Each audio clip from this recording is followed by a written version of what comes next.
Buenas tardes, muchísimas gracias nuevamente por conectarse al panel final de la 7ª edición del Foro Internacional de Análisis Político.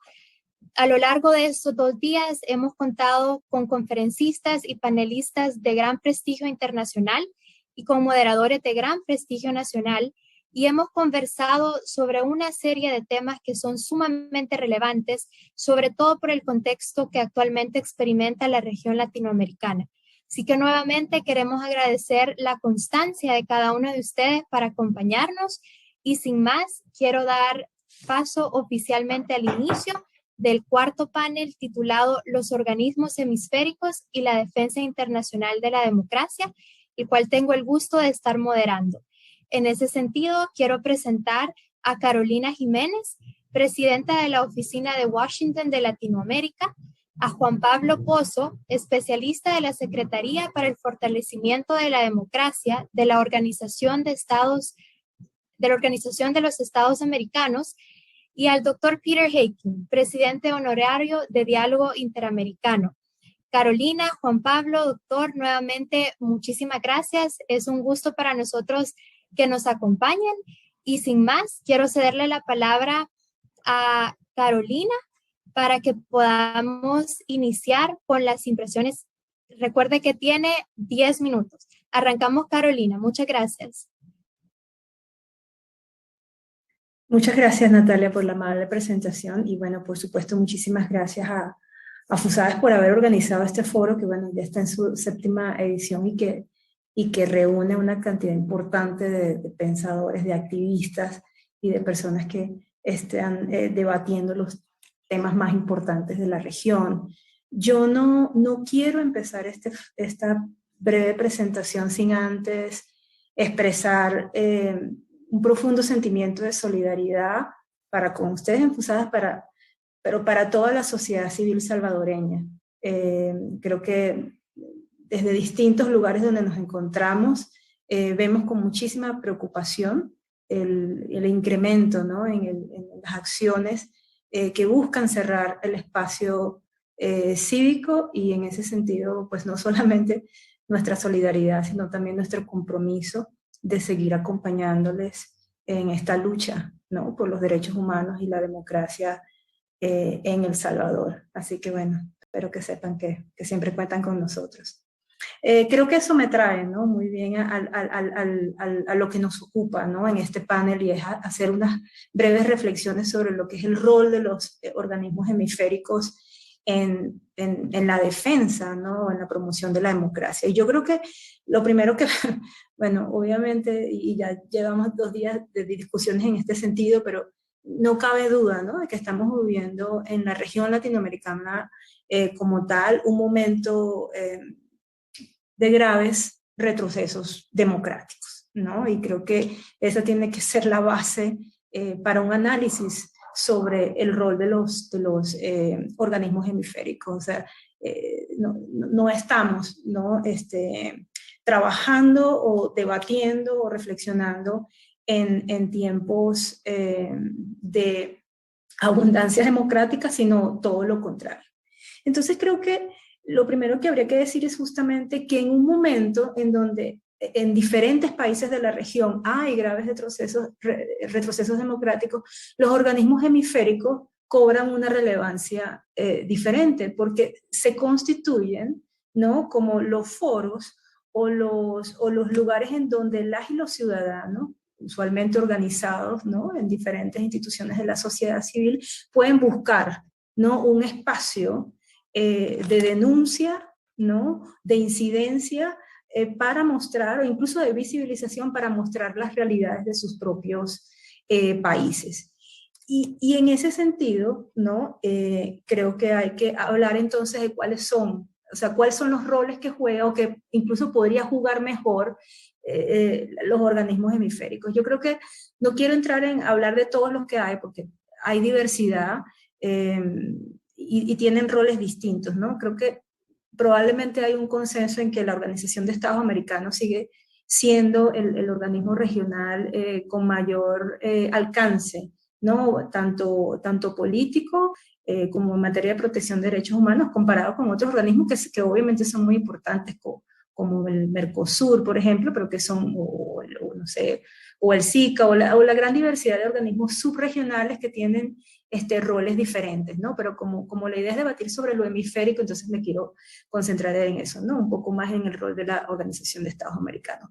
Lo primero que yo rescato es que a pesar de todo, con todos los bemoles que podamos, ¿no?, y con todas las diferencias de criterio que podamos tener sobre el sistema interamericano de derechos humanos, creo que es innegable que las instancias, ¿no?, interamericanas para defender derechos humanos siguen siendo de vital importancia para la sociedad civil de la región, ¿no?, y son órganos adscritos a la OEA, ¿no?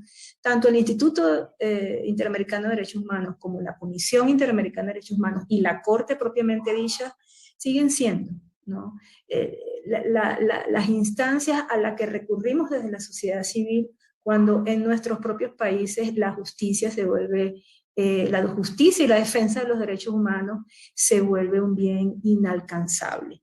Y creo que es importante rescatar la importancia del sistema interamericano de derechos humanos vis a vis la democracia, porque no hay manera de separar estos dos ámbitos, ¿no? La lucha por los derechos humanos va de la mano, ¿no? Con la lucha por la democracia y viceversa. Y sabemos, ¿no?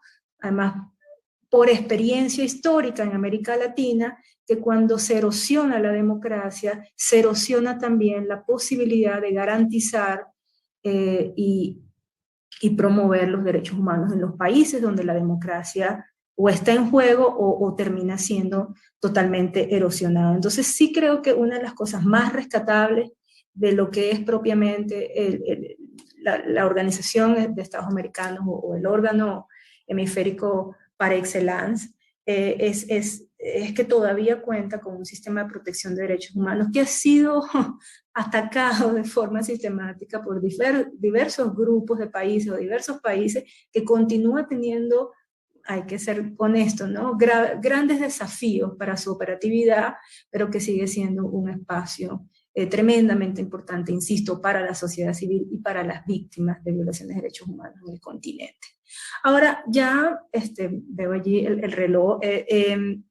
Creo que el segundo aspecto y último aspecto que me gustaría tocar en cuanto al rol de los organismos hemisféricos es mucho más ya su rol político, ¿no? Que indiscutiblemente es la naturaleza misma de estos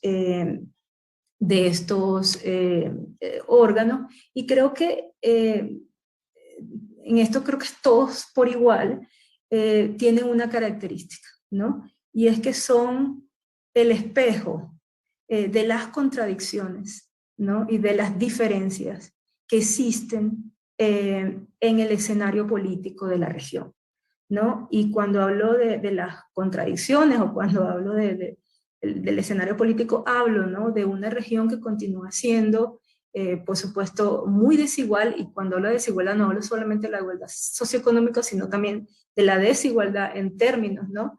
De ejercicio del poder político de los estados, y hablo, obviamente, de una región en donde sigue existiendo una diversidad ideológica que impacta, ¿no? Los intereses políticos que tienen los estados, y por lo tanto impacta la capacidad real que tienen los órganos hemisféricos, y en este caso propiamente la OEA, en poder responder de manera eficiente a algunos de los principales retos de la región. Ahora, esto no es nuevo, ¿no? Si nosotros nos remontamos a la historia de América Latina, siempre estará en la historia la famosa reunión de cancilleres, ¿no? De 1960, en donde se suspendió a Cuba de la región. Podemos hablar de cómo actuó la OEA durante el golpe de Estado de Honduras, etc. O sea, sí estamos hablando de que la diversidad ideológica, la diferencia de criterios y de intereses políticos de la región determina en gran medida muchas veces cómo el órgano hemisférico reacciona frente a ciertos eventos, pero creo que en los últimos años efectivamente estamos viendo tal vez una situación de mayores dificultades, ¿no? A la hora de poder generar ciertos consensos, y que termina, ¿no? Reflejando un órgano como la OEA, las disputas bilaterales o subregionales de sus integrantes, más que la aspiración misma de América Latina como un colectivo.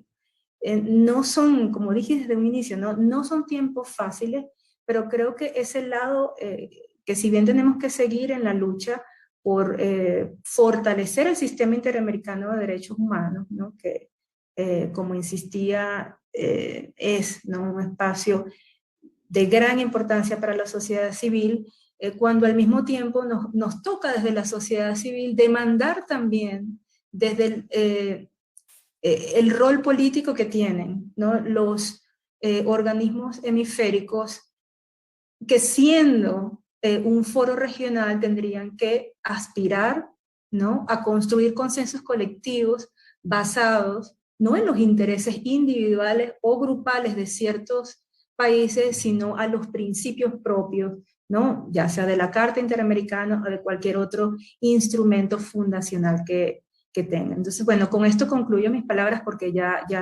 el tiempo se acaba, y quedo pues muy pendiente de las reacciones de quienes nos acompañan, insistiendo, ¿no? Que ante la erosión de la democracia en diferentes países de la región siguen jugando o teniendo que jugar un rol muy importante en los organismos hemisféricos para promover o para salvaguardar esa democracia que poco a poco se está diluyendo en varios países de América Latina. Muchas gracias. Carolina, perfecto. Muchísimas gracias por sus excelentes valoraciones, sobre todo muy acertado la última frase que nos comenta sobre el rol que juegan estos organismos hemisféricos en la defensa de la democracia en aquellos países donde las instituciones de control o las instituciones de justicia ya no funcionan adecuadamente y no pueden responder a las necesidades de los ciudadanos. Así que en ese sentido, me permito darle la palabra a Juan Pablo Pozo. Tiene sus 10 minutos para los planteamientos iniciales. Adelante, Juan Pablo. Gracias. Muy buenas tardes. Muchísimas gracias, Natalia. Es un honor y un placer compartir el panel con Carolina, con Peter y bajo tu moderación. Primero quiero agradecer mucho a FUSADES por la invitación, una fundación que se ha convertido en un referente regional, comprometida de forma siempre incondicional con la democracia, con los derechos, con la libertad, y me sumo a las palabras también de solidaridad con FUSADES. Siempre manifiesto que lo que hace verdaderamente grande a un país es la participación de la gente, por tanto es tan fundamental el activismo desde la sociedad civil. Entrando en materia, pues para hablar de los enormes desafíos que nos representa para la democracia regional, desde una mirada desde la Organización de Estados Americanos, se hace indispensable plantearlo desde las fortalezas y los desafíos que tiene la democracia interamericana desde su origen, su campo de acción en el presente y sus perspectivas en el futuro, considerando también de forma transversal, y no podemos obviar, el contexto pandémico que vive el mundo y la región. Y bueno, desde el 11 de septiembre pasado se cumplieron 20 años desde que 34 estados miembros de la Organización de Estados Americanos aprobaron por aclamación en Lima, Perú, la Carta Democrática Interamericana, nuestro documento nodal o estructural, o yo lo llamo permanentemente la Constitución de las Américas. Y es considerado en sí la Carta Democrática Interamericana el principal instrumento político, jurídico, regional que promueve el fortalecimiento y la preservación de la democracia como un valor fundamental del sistema interamericano. Y fue a inicios de este siglo el producto de un consenso histórico de la región y la necesidad impostergable de la defensa de la democracia, sus valores e instituciones, convirtiéndose en el documento más importante sobre la democracia representativa como forma de gobierno en todo el continente. Y esto, 20 años después, los elementos constitutivos de la Carta Democrática están más vigentes que nunca y adquieren particular relevancia en el contexto mundial de la región que estamos viviendo con el COVID-19, porque estamos viviendo un escenario de virus y de muerte nunca antes vista en el último siglo, y hace que esa presencia del COVID-19 ponga a prueba la resiliencia de los sistemas democráticos de la región y del mundo. Y es precisamente, decía, en ese contexto, en donde se hace indispensable la vigencia de estos principios democráticos como elementos eficaces para avanzar en medio de retos multidimensionales e intersectoriales originados por la pandemia. El secretario general de la Organización de Estados Americanos, Luis Almagro, ha mencionado que las amenazas a nuestros sistemas democráticos se manifiestan hoy de forma diferente que hace 20 años. Hoy se manifiestan en formas de crisis sanitarias, de escasez de servicios, de pérdida masiva de empleos, de deterioro de la capacidad productiva y de afectaciones a la cohesión social. Por tanto, la Carta Democrática y la OEA y los organismos hemisféricos que estamos defendiendo y elevando la voz hacia el contexto internacional sobre la democracia y levantando esa bandera importante en contextos cada vez más complejos, en contextos de sociedades polarizadas, de fanatismo, de odio como mensaje en algunos casos a través de las redes sociales, y obviamente son los organismos hemisféricos también apoyando a los países miembros de la región que permitan justamente defender la democracia en todas sus formas. Y defender la democracia en todas sus formas significa también defender desde la sociedad civil, desde la libertad de expresión. La guía de acción política para enfrentar la pandemia del COVID-19 realizada por la OEA señala que la democracia, el orden constitucional y el Estado de Derecho son condiciones necesarias e indispensables para lograr el respeto irrestricto de las libertades fundamentales y la plena vigencia de los derechos humanos durante esta emergencia. Y por tanto, hacer este principal instrumento que ha logrado reunir a los países del continente, siempre decimos que es un acuerdo sin precedentes y de contenido en democracia representativa y sobre su valor sobre el sistema de gobierno preferido e indispensable en las Américas. Pero también hay que decir que luego de 20 años de vigencia nos encontramos ante varios desafíos que establece la Carta. Una de ellas es que siga marcando la hoja de ruta democrática de los estados, considerando los nuevos contextos políticos, económicos, sociales de la región. Y en este sentido también se ha ido superando la idea clásica de la democracia representativa, elecciones, partidos políticos y sufragios. Yo creo que hay que ir saliendo de esos ciclos o pozos ciegos que son respetar únicamente los ciclos electorales. Los ciclos electorales sin duda son parte de la democracia y hoy vemos que la democracia tenemos elecciones permanentemente, tenemos procesos incluso de democracia representativa y democracia directa. Sin embargo, no solamente es eso, no solamente es acudir a elecciones porque corremos el riesgo de que se disfracen a través de democracias electorales y que no tengamos verdaderas democracias profundas, transversales dentro de nuestros países. Y uno de los grandes retos que tenemos son también el uso de las nuevas tecnologías de la información y comunicación, el uso del Internet, las redes sociales, la expansión de la conectividad, inciden entonces estas de forma directa en esta democracia contemporánea, transformándola de forma irreversible y superando las formas tradicionales de hacer política. La Carta Democrática, lo dije al inicio, tiene que ir superando los retos de la revolución digital, las acciones contra la desigualdad, la migración, el cambio climático, la disminución de la polarización, del fanatismo y del realismo político, que son hoy aspectos centrales del debate contemporáneo y la preservación de la democracia. No podemos olvidarnos que el centro de todo sistema democrático, económico y productivo es el ser humano.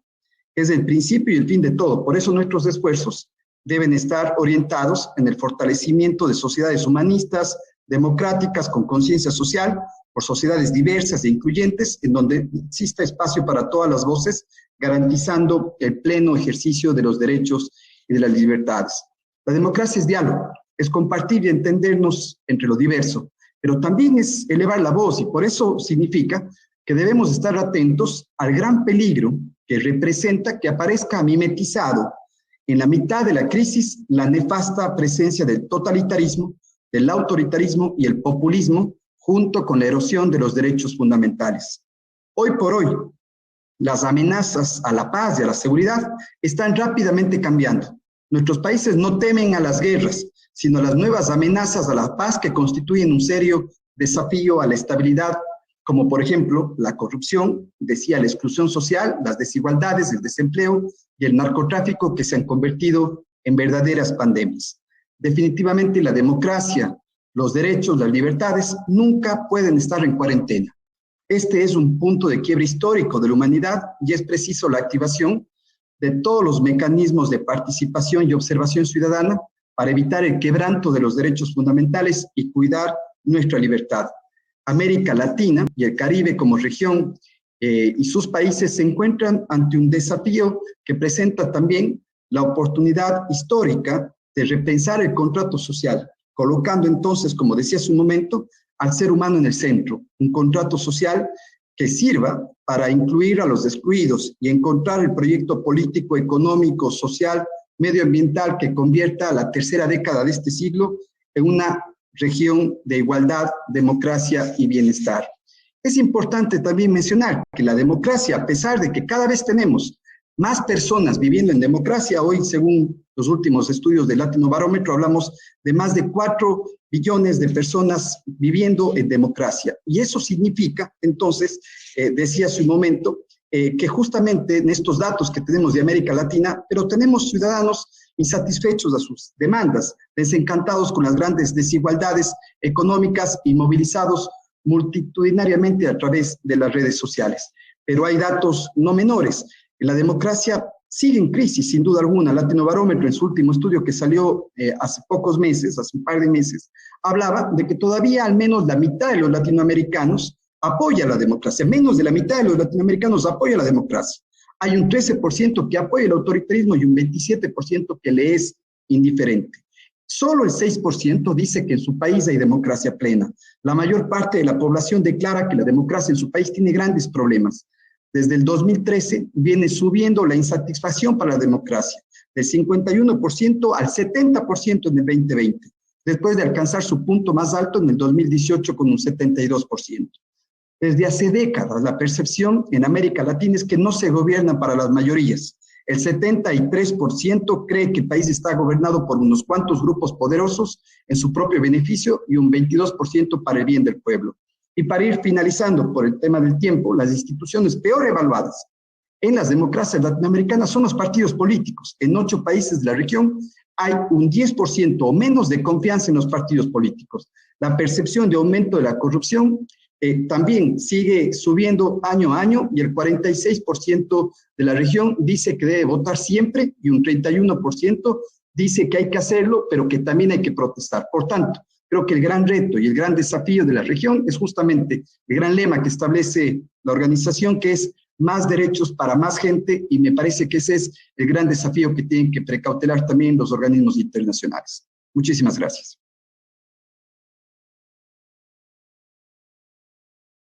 Muchísimas gracias, Juan Pablo. Nuevamente, muy acertados sus comentarios. Gracias también por todo lo que nos mencionó y nos explicó sobre la Carta Democrática. Definitivamente es un tema que está bastante en auge y que voy a regresar para consultarle mucho más sobre el tema. Pero para mientras doy la palabra al doctor Peter Heikim para sus 10 minutos de planteamientos iniciales. Doctor, adelante.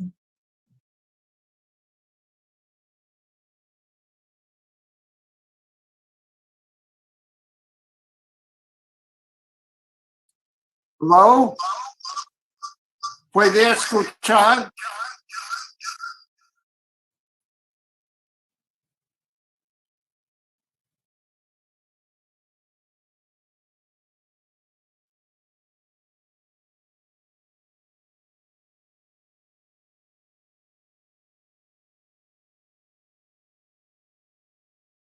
Carolina, voy a pasar con usted para realizarle la primera pregunta. Entonces, en lo que esperamos al doctor Peter Heikim, que creemos que está teniendo problemas con su internet, así que le rogamos la comprensión del caso. Ahí lo tenemos de nuevo. Doctor, ¿nos escucha? Hello. Hola, doctor, ¿nos escucha? ¿Puede escucharme?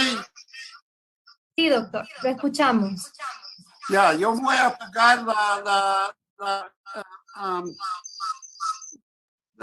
déjame ver.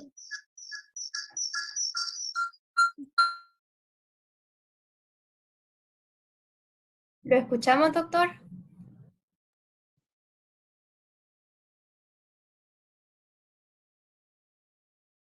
Mil disculpas, nuevamente estamos teniendo inconvenientes técnicos con la conexión del doctor. Para poder avanzar y no retrasar el panel, vamos a entrar en este momento con Carolina. Carolina, la pregunta que quiero trasladarle es, ¿qué podemos aprender del rol de la comunidad internacional en casos como los de Venezuela y Nicaragua? Así que le cedo la palabra y muchas gracias. Es una pregunta bastante difícil, ¿no? Porque estamos hablando de 2 países con justamente de los contextos más autoritarios, ¿no? Y de las violaciones de derechos humanos ¿no? más documentadas, ¿no? Yo creo que, por ejemplo, para empezar con el caso nicaragüense, que muestra un poco comprueba algunas de las reflexiones que hice inicialmente, ¿no? De las diferentes instancias, ¿no? De los órganos hemisféricos que promueven los derechos humanos y la democracia, y los otros en donde vemos mayor complejidad y dificultad para avanzar agendas. Cuando estallaron las protestas del 2018, en abril del 2018 en Nicaragua, y la respuesta represiva del gobierno de Daniel Ortega fue tremendamente evidente, se activaron, ¿no? los principales mecanismos hemisféricos de protección de derechos humanos, ¿no?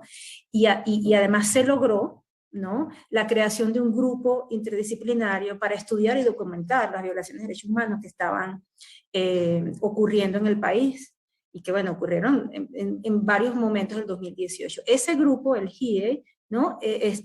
Nace como un acuerdo entre el gobierno de Nicaragua, la Comisión Interamericana de Derechos Humanos y la Organización para los Estados Americanos, ¿no? Y creo que fue de gran importancia la existencia de ese grupo y sus conclusiones, ¿no? Porque pusieron en evidencia, ¿no? A través de un trabajo muy importante, ¿no? Y muy riguroso, la magnitud y la escala de los crímenes bajo el derecho internacional que se estaban cometiendo en Nicaragua. Ahora, a nivel político, ¿no? Ya cuando se activan los órganos políticos, creo que es donde vemos mayores limitaciones, ¿no? En general hay, en este momento, después de unas elecciones que han sido cuestionadas y rechazadas por la propia OEA como ilegítimas, hace 2 días justamente la Asamblea o el Congreso de Nicaragua le pidió al presidente de la República que se retirara, ¿no? De la OEA. Y creo que este es un ejemplo de que cuando los países de la región, ¿no? Se ven cuestionados, bueno, cuando los gobiernos, ¿no? Autoritarios se ven cuestionados por órganos supranacionales como, o hemisféricos o continentales como la Organización de Estados Americanos, entonces ya se sienten muy capaces de recurrir a la figura extrema, ¿no? Del abandono del foro para no tener que rendir cuentas, ¿no? Y esto obviamente afecta, ¿no? Al final del día, la posibilidad real de que en ese concierto hemisférico se puedan pensar, ¿no? En soluciones a las crisis que lleva este país.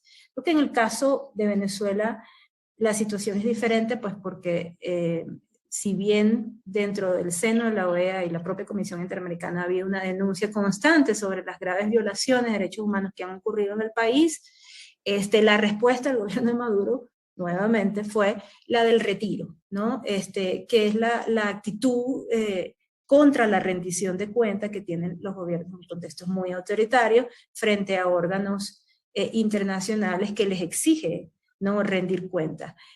Pero ya en el caso venezolano, con la creación de un gobierno interino, que una parte de la OEA sí reconoció y otra parte de la OEA no reconoció, creo que se agregó un elemento de complejidad, ¿no? Al caso de venezolano, que ha hecho muy difícil, creo, que la región pueda tener posiciones unificadas sobre el país. Dicho esto, vuelvo a lo que dije en el comienzo. Al menos hay un consenso generalizado sobre que en ambos países son países no democráticos, en donde la violación sistemática de los derechos humanos de los ciudadanos nicaragüenses o venezolanos es desgraciadamente la respuesta, ¿no? Que dan sus gobiernos ante las demandas de cambio de las personas en el país. Pero la búsqueda de consenso, ¿no? Ya sobre cuáles serían las soluciones políticas más eficientes para sacar a estos países de la crisis, es, ¿no? Un asunto de mucha mayor dificultad, justamente por las diferencias, ¿no? Que hay en el seno de la OEA, pero también por las propias respuestas que han dado estos dos estados, que al no querer rendir cuentas, toman la renuncia a los organismos como su principal arma para silenciar las críticas contra ellos. Entonces, grandes desafíos con esos dos países en realidad. Carolina, muchísimas gracias por su reflexión, la respuesta a la pregunta. Ya tenemos con nosotros al doctor Peter Hagin. Doctor, muchísimas gracias. Quiero darle sus 10 minutos. Puede escucharme, espero. Sí, doctor. Hoy le escuchamos perfecto. Perfecto, porque el foto es muy feo, pero eso que pasa con el teléfono, porque no sé qué pasó con el computador, pero si escuchas está bien. Sí, iniciamos con sus 10 minutos. Gracias, doctor. Adelante. Muchas gracias para todo, FUSADE. Pena que no podemos estar ahí en El Salvador hablando de estos temas. Déjame, yo no podría realmente escuchar los otros comentadores que estaba con mucho ganas de escucharlos, pero yo creo que yo soy un poco más pesimista de lo que ellos son. Ellos entienden la situación y que indica que todavía hay bastante esperanza y bastante posibilidades. Pero para decir la verdad, la idea de cooperación regional ahora, que habla mucho, es un tema que más me preocupa, casi más me preocupa. Inclusive yo diría en una cierta forma que América Latina parece a mí en este momento más un hecho geográfico de que realmente una región, vamos a decir, un grupo de países que tiene un objetivo o por lo menos objetivos generales comunes. Yo creo que hay muy poco cooperación en este momento, muy poco que habla de integración. Inclusive es válido, yo creo, que de mirar a la respuesta a la pandemia, que era realmente un test de región, un test de su capacidad de realmente colaborar, de coordinar. Y porque hay dos razones, que todos los países estaban afectados por la corona. Y segundo, no podría decir que tenía éxito en terminar con la pandemia hasta que todos los países terminaban, porque siempre que existía, amenazaba a los otros países. Pero vamos a decir, hay completo, obvio que los países habrían ganado mucho si había compartido, si había coordinado cosas como informaciones, análisis, máscaras, la ropa de protección, instrumentos médicos y obviamente vacunas. Y realmente teníamos al contrario, teníamos un COVID nacional, como sea, o COVID nacionalismo. Un país no solamente era nacionalismo, los países estaban en competencia y obviamente los Estados Unidos yo incluyo en este. Y después de 2 años de pandemia, todavía no hay cooperación muy seria. Y básicamente eso indica que de encontrar vamos a un consenso, un acuerdo, posibilidad de construir instituciones que funcionan conjuntamente es muy, muy difícil en América Latina para este tiempo. Y hay otros, no solamente la pandemia, que decía yo, no quiero criticar el de organización de Juan Pablo, pero la OEA con el Banco Interamericano de Desarrollo son los dos símbolos más importantes de la cooperación e integración en el hemisferio. Pero yo diría que los dos en este vez están más debilitados que yo he visto en los 50 años que está realmente trabajando, viajando a América Latina. Quiere decir, es la capacidad de crear consenso, un liderazgo que es menos preparado que nunca te he visto. Y bueno, yo sé que la OEA siempre ha sido criticado, pero yo creo que nunca ha tenido menos influencia general de ahora. Y es un problema continuo. Y obviamente podemos visitar los acuerdos subregionales que prometieron mucho durante una época. Parecía que podría América Latina crear un poco su propia cooperación fuera de OEA, fuera de un organismo hemisférico, pero un organismo de América Latina. Y si vemos, si CELAC, UNASUR, Mercosur, Pacto Andino, está en la situación más debilitada desde que fue organizado inicialmente, y puede hablar de otros, inclusive la Alianza Bolivariana. El desacuerdo entre miembros de estas instituciones era demasiado grande para realmente actuar por buscar un consenso, un acuerdo, unos proyectos conjuntos. Y en este momento yo creo hay poco liderazgo en América Latina para cambiar esto. Va a demorar varios años.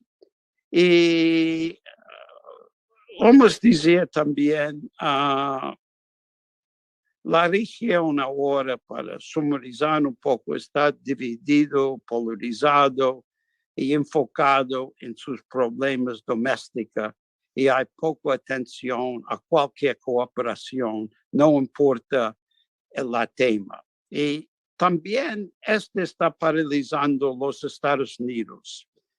En este momento, los Estados Unidos están totalmente preocupados con los problemas domésticos, o mejor dicho, problemas políticos. El país está polarizado, los Estados Unidos, en dos campos de casi igual tamaño y con amenaza de conflictos duros. Bueno, yo creo en este momento la perspectiva de los Estados Unidos a América Latina es un grado de indiferencia, voy a decir. Es realmente los Estados Unidos está preocupado con tres asuntos que tienen que ver con América Latina. Uno es la inmigración, el segundo es la troika de Venezuela, Cuba y Nicaragua, que fue definido por Bolton, y en la influencia creciente de su gran rival global, China. Y yo creo que todo empezó durante la época de Trump, y no hemos encontrado una manera de escaparlo, dado la condición política en los Estados Unidos. Y yo creo lo único camino, francamente, de buscar un consenso, y no de hablar de grandes cosas, pero seguramente no parece en este momento democracia, no, derechos humanos, dos que son fundamentales, pero que va a tomar el liderazgo en este vez. Vemos poco. La única integración posible tal vez sea en la económico, que podría servir América Latina y los Estados Unidos juntos, pero también hay poco movimiento en este campo también. Entonces yo estoy en este momento, después de un largo carrera en América Latina, estoy más pesimista de que en muchos años, y no veo el camino para conseguir lo que los otros panelistas han conversado. Yo estoy con todo acuerdo con ellos que debe hacer. La pregunta es cómo hacerlo, cuál es la posibilidad de realmente crear un consenso entre los países. Muy poco en este momento. Gracias. Doctor, excelente reflexión. Muchísimas gracias. Creo que realmente es un reto para cada uno de los que estamos escuchando. Sobre todo compartimos la preocupación que usted nos planteó en los últimos minutos de su intervención. De verdad estamos muy preocupados por lo que sucede en la región latinoamericana, esta erosión democrática que estamos experimentando. Y en esa línea quiero abrir el espacio de preguntas para Juan Pablo, que muy amablemente nos comentó sobre la Carta Democrática Interamericana. Juan Pablo, retomando todo lo que nos explicó, quisiera consultarle sobre la opinión que tienen algunos países o gobiernos sobre la aplicación de la Carta Democrática Interamericana y cómo a ojos de algunos de ellos, para evitar su aplicación, hablan de injerencia internacional o injerencia extranjera en asuntos de soberanía nacional para impedir la aplicación de la Carta. Entonces, ¿cuál es la opinión que le merece ese argumento? Adelante, Juan Pablo, gracias. Gracias, Natalia. Y sí, creo que es parte de lo que decía en la intervención.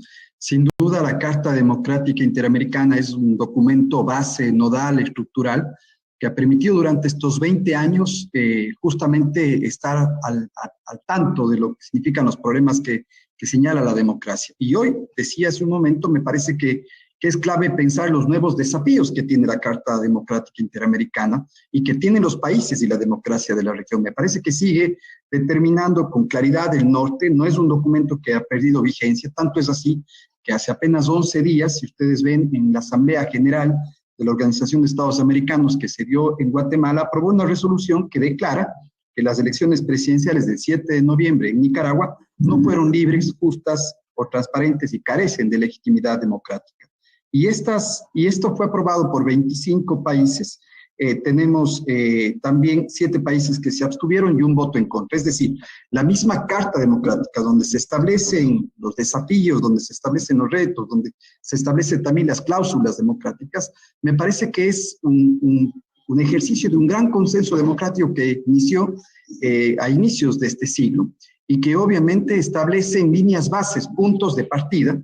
Ahí ya se habla de elecciones justas, de elecciones transparentes, de elecciones competitivas, y por tanto, hoy ya, si vamos a nuevos conceptos, hablamos de elecciones íntegras o de integridad de las elecciones. Por tanto, me parece que hoy, ante estos desafíos, me parece que sigue siendo importante que permitan a los diferentes países en el foro político más importante que tiene la región, que es la Organización de Estados Americanos, con todos sus desafíos, con como decía el profesor Hacking, también con unas sociedades polarizadas, divididas, fanatizadas, y ahí tenemos que ver también el buen uso de las redes sociales que ha implicado. Hoy cada vez tenemos más millones y millones de usuarios en redes sociales, y al mismo tiempo, si vemos desde los últimos estudios que tenemos sobre la democracia, yo di algunos datos, hay más desencanto, hay más crisis sobre democracia. Entonces tenemos que empezar a hablar sobre el buen uso de las redes sociales. ¿Cómo hacemos que esto se termine convirtiendo en herramientas que permitan, obviamente, generar procesos de rendiciones de cuentas, políticas públicas efectivas? Y me parece que el gran desafío sigue siendo, Natalia, sigue siendo el tema de la región más desigual del planeta que tiene América Latina. Y me parece que hoy, lastimosamente, la pandemia lo que ha generado es profundizado esas brechas y ha generado más desigualdad en un continente que ya de por sí, decía hace un momento, es el continente más desigual del planeta. Por tanto, los desafíos son enormes, los retos son enormes, y me parece que seguir fortaleciendo y buscar espacios regionales bajo esa cooperación regional.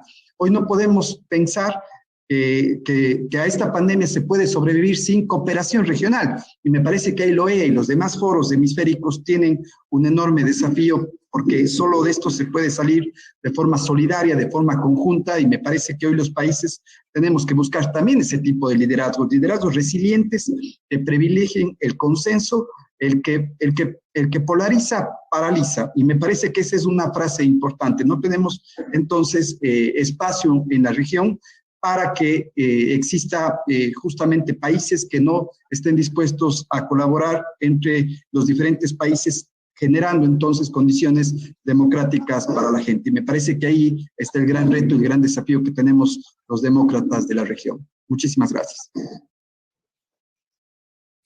Excelente, Juan Pablo. Gracias y también gracias por introducir algo bastante importante a la discusión, que es el tema de las elecciones con integridad.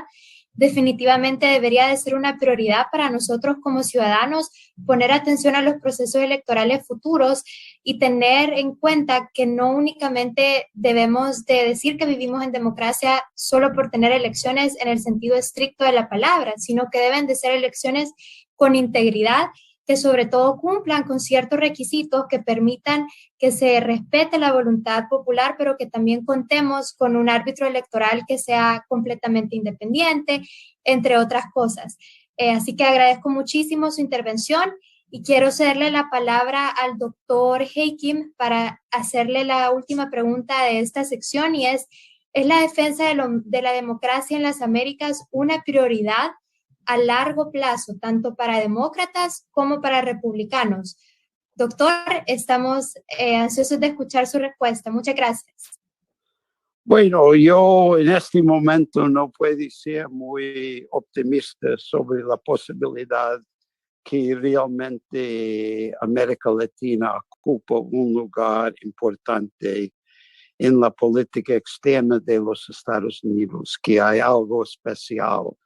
Al contrario, yo creo que no empezó con el gobierno actual en los Estados Unidos, no empezó con Donald Trump. Él pioró mucho la situación, pero realmente hace mucho tiempo que había una menos y menos atención, menos y menos preocupación, menos y menos esfuerzo de realmente crear vamos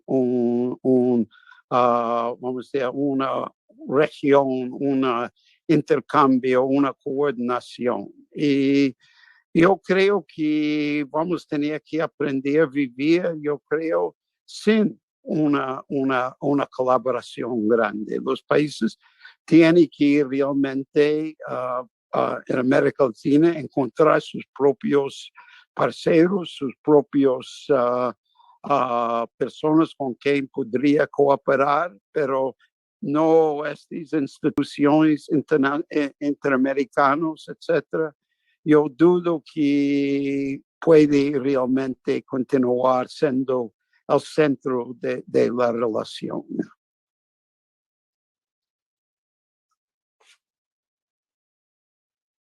De acuerdo, doctor. Perfecto. Muchísimas gracias por contestar la pregunta en aras del tiempo, y hemos intentado ser respetuosos de esto a lo largo del foro, así que quiero brindar 2 minutos a cada uno de nuestros panelistas para que puedan realizar una reflexión final.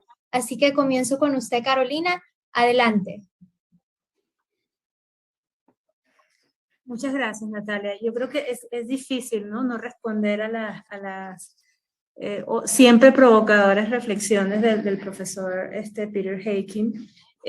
Yo creo que coincido con él en que estamos en la región en un momento en donde es difícil no ser pesimistas, ¿no? O sea, como dije al inicio de mi presentación, creo que cualquier reflexión que se hace sobre la democracia en América Latina hoy en día comienza justamente por reconocer y aceptar que estamos viviendo un momento de retrocesos democráticos, no en 1, en 2 o en 3 países de la región, sino en países de la región pequeños, grandes y diversos, ¿no? Entonces, ese reconocimiento ya nos pone, ¿no?, en una situación de mucha complejidad, y sobre todo para quienes trabajamos desde la sociedad civil, nos pone obviamente en una situación de alerta, en una situación de necesitar pensar muy estratégicamente sobre cómo promover la democracia, y al mismo tiempo pensar en cómo protegernos nosotros como la sociedad civil. En este contexto, yo sí creo que los organismos regionales tienen un rol importante que jugar, en lo particular, por nuestro trabajo en defensa de derechos humanos. Creemos en la necesidad de seguir fortaleciendo el sistema interamericano de derechos humanos, pero la OEA o Mercosur o los otros foros pueden seguir sirviendo o pueden mejorar en realidad su rol de ser espacios para dirimir conflictos, ¿no? Y lo que esperamos es que ese espacio sea un espacio genuino de construcción de consensos y de resolución de conflictos, y no uno en donde los conflictos se profundicen, ¿no? O tomen otros tonos. Entonces hay mucho trabajo que hacer, pero ojalá que las autoridades de estos organismos entiendan el rol histórico que necesitan jugar. Excelente reflexión, Carolina. Muchísimas gracias. Nos quedamos también con ese rayito de esperanza que nos menciona al final. Y es que aunque el panorama es incierto y definitivamente sumamente difícil, también todavía podemos tener esa esperanza de que como ciudadanos podemos intentar hacer ese cambio. Paso a Juan Pablo para sus 2 minutos de reflexión final. Adelante. Gracias, Natalia. Sí, me sumo a la reflexión que hace Carolina y el profesor. Me parece que los desafíos son enormes para una región, decíamos y coincidimos todos, polarizada, una región en donde hay mucho fanatismo, incluso en algunos países. Y me parece que el gran reto significa entonces cómo mejorar la calidad de la democracia. Y hoy asistimos en los últimos años, y esto no es un tema incluso por la pandemia, es mucho antes de la pandemia. Y si vemos de una década hacia acá, el desencanto sobre la democracia ha sido permanente, la erosión sobre la democracia ha sido permanente. Y me parece que ahí está el desafío. ¿Cómo entonces hacer que eso cambie, que eso gire? ¿Qué tenemos que hacer desde los organismos internacionales, pero también desde la sociedad civil, también desde las voces plurales y diversas? Y cuando hablamos de democracia, me parece que estamos hablando de mucho más que elecciones, lo decías tú, Natalia, y eso hay que ponerlo sobre la mesa. Estamos hablando, obviamente, de separación de poderes, de separación de funciones, estamos hablando de Estado de Derecho, estamos hablando de derechos humanos, estamos hablando de libertad de expresión, y me parece que todos estos temas, todos estos grandes pilares fundamentales de la democracia tienen que ser considerados a la hora de poder defender y de elevar nuestra voz en ese sentido. Y también coincido en que hay que buscar mecanismos de solución de conflictos que haga que se pongan sobre mesa los conflictos para que podamos tener habilidad en cuanto a esa mediación de los conflictos y que al final la región salga más fortalecido. Si vemos, esto no es solo un tema de la democracia, y si vemos el contexto transversal de la pandemia que hemos dicho claramente, me parece que pone en riesgo a la región, y me parece que ahí el gran reto es que nadie se quede atrás en la región y que podamos tener entonces un mejoramiento en nuestros indicadores de la calidad de la democracia. Tarea compleja, difícil, pero no imposible.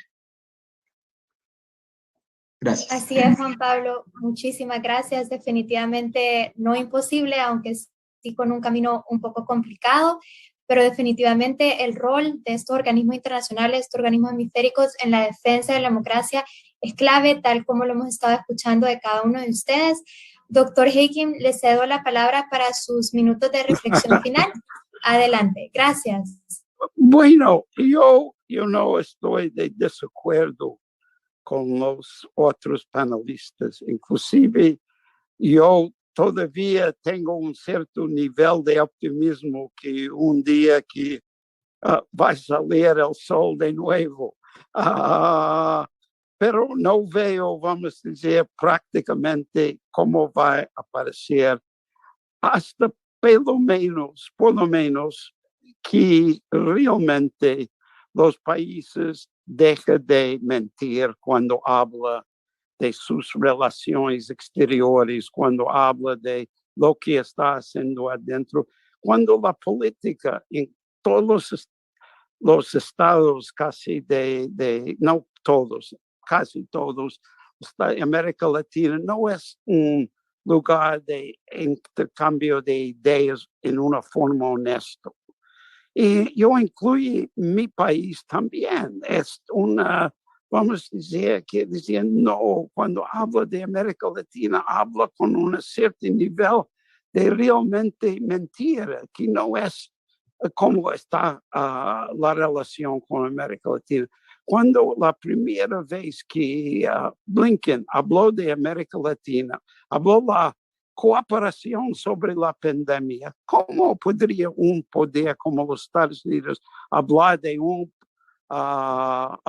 cooperación sobre la pandemia cuando no había nada de esto? Y puede hablar muchas veces, pero cada vez que yo escucho mi gobierno hablar de vamos a proteger democracia en América Latina y no habla sobre lo que está pasando en Brasil, yo creo que no está siendo honesto. Y eso es el problema, que los países han aprendido a no ser honestos uno con el otro.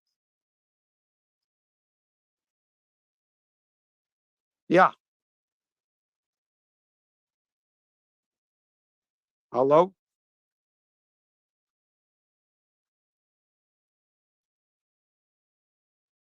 Gracias, doctor. ¿Y tú escuchaste? Sí, le escuchamos perfectamente. Muchísimas gracias.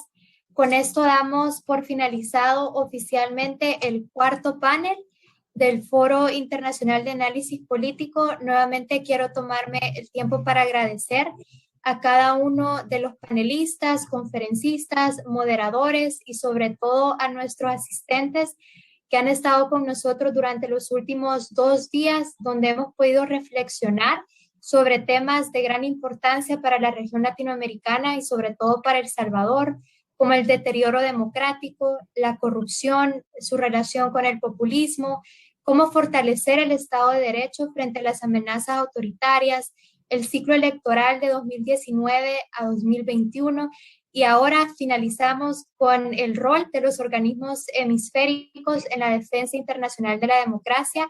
Han sido 2 días bastante intensos, pero sumamente provechosos, así que agradecemos la constancia y el acompañamiento de cada uno de ustedes, y quiero cederle la palabra a la licenciada Marjorie de Trigueros, directora interina del Departamento de Estudios Políticos de FUSADES, para que pueda despedirse de todos nosotros. Así que nuevamente gracias y adelante, Marjorie.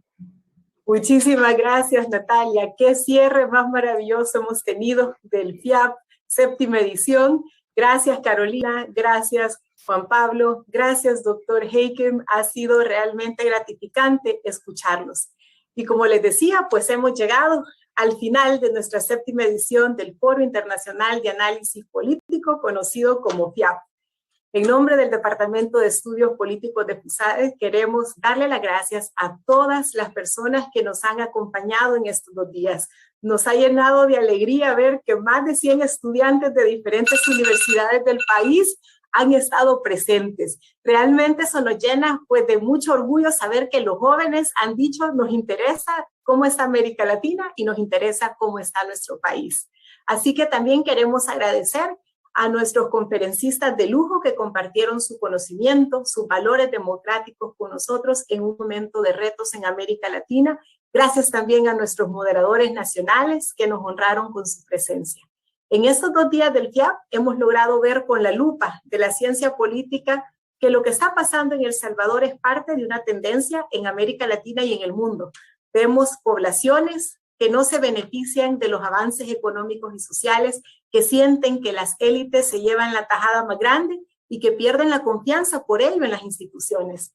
Vemos también conflictos entre partidos que no resuelven los problemas, sino que se polarizan y se estancan entonces la toma de decisiones. Instituciones que fallan en resolver y en mediar conflictos. Una crisis como la pandemia que vino y desestabilizó aún más la economía y la confianza en las instituciones. Vemos esta tendencia de hombres fuertes que aseguran que quitando los límites al poder podrán servirle mejor a los ciudadanos, con esa oferta electoral que se aferran al poder, alejando a las sociedades del goce de libertades y de progreso. Así lo vemos en el mundo, lo vemos en Turquía, lo vemos con Víctor Orbán en Hungría, con Nicolás Maduro en Venezuela, con Daniel Ortega en Nicaragua, solo por mencionar algunos ejemplos. Pero estos son ejemplos concretos de declive de la democracia que deben ser parte de la reflexión de este foro, que nos enciendan las alarmas para que esto no vaya a ocurrir en nuestro país. No olvidemos que el país es nuestro, los gobernantes vienen y van, pero el país nos pertenece a los salvadoreños.